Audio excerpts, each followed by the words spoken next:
The carnival can be tricky to navigate, especially for new bunnies and hunters. The map is constantly changing and can cause confusion. We've taken the effort to map out all the details and create a proper, in-depth guide to the environment of Carnival Hunt. Let's start at the famous center room. The middle of the show. The center room will always be present every time you play. The room is easily recognizable by the large carousel in the middle, with cheerful music playing in the background. The difference between the center room and the wings is that there are no merchants on the first floor and no exit gates on the fourth floor. You will notice that only 2 wings are accessible to the players. Every time a new match is started, the game automatically generates 2 wings out of a 4-wing pool for these corridors. Then, an additional connecting room is generated between the 2 wings, giving the map a square shape. Each wing has 3 pairs of doors, meaning they can be rotated toward the center room. The first floor of the center room has a door that you can access by placing a cog and turning it. You can also find a minigame here, which rewards you with various items. Once you reach the second floor, you'll see a zipline on your right. To power it up, you need to use the high striker, which is just behind the gate. You can use the cog to open the gate for easy access, or go around and come back after powering it up.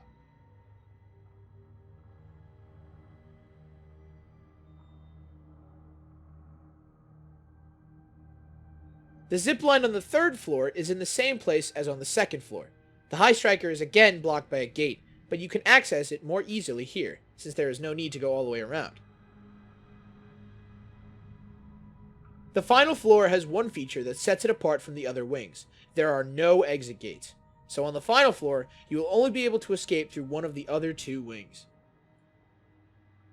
Sometimes you'll encounter the organ hall, the long-forgotten chords of the carnival. Here, a gear will be needed to open the gate for the high striker, located in the back right of the room.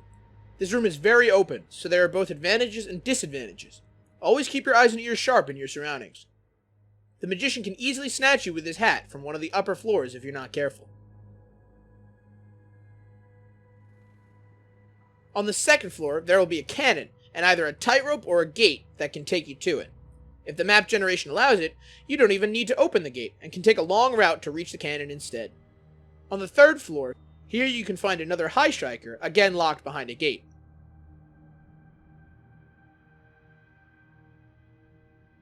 On the final floor, you will find an exit gate. You need to power it up using 2 cogs.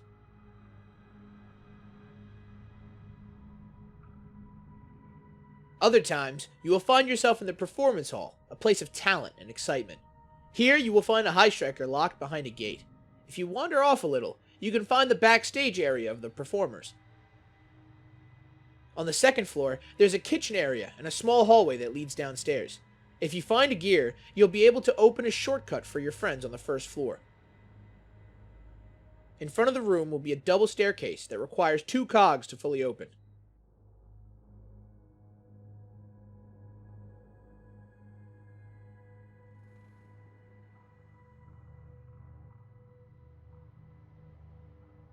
The third floor is a bit trickier, because even though the lever and the Ferris wheel are next to each other and separated by a gate, the gate can only be opened from the Ferris wheel side. You can try using the cog to open the gate from the right side here, which will alert the killer, but you still need to use the lever to power up the Ferris wheel. The second option is to turn on the lever and try to reach the Ferris wheel from all around the map in time, since the Ferris wheel lasts only for 60 seconds. Or, you can try to cross by the tightrope. It's very risky and you can fall to the first floor and lose a life gear, but it's rewarding if you manage to get to the Ferris wheel.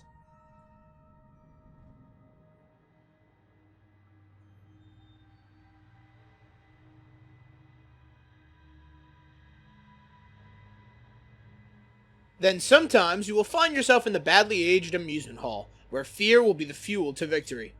In this hall, you will need to charge the roller coaster while a bunny is sitting in it. It takes a while to get started, which can make it dangerous, but when 3 bunnies are involved, they can send up to 2 bunnies to the next floor.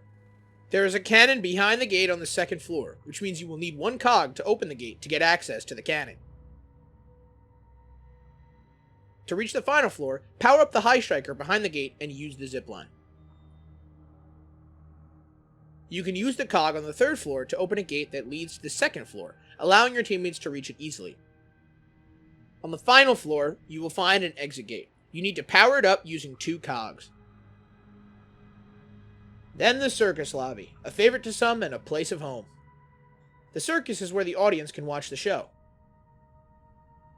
On the first floor, there are two ways up. One is a cannon and a staircase blocked by a gate.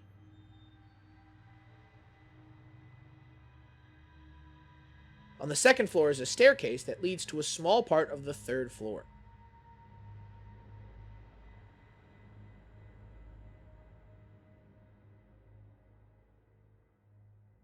There you can find the lever to power up the Ferris wheel. To have full access to the third floor, you need to use another cog on another gate. Then, you can pull the lever and head to the Ferris wheel, which will take you to the final floor.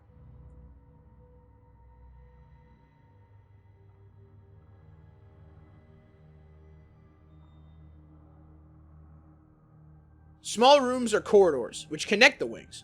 Over there, there's no way to go up or down. The only things you can find there are resources and a way to the other wing. As well as the main objectives on the map, there are also randomly generated objects. The locations of gears, ticket men, chests, and obstacles will be randomized in every game, meaning that every match can be different. More rooms will be available in the future. Make sure you subscribe and hit the bell to receive notifications about the latest tips and tutorials.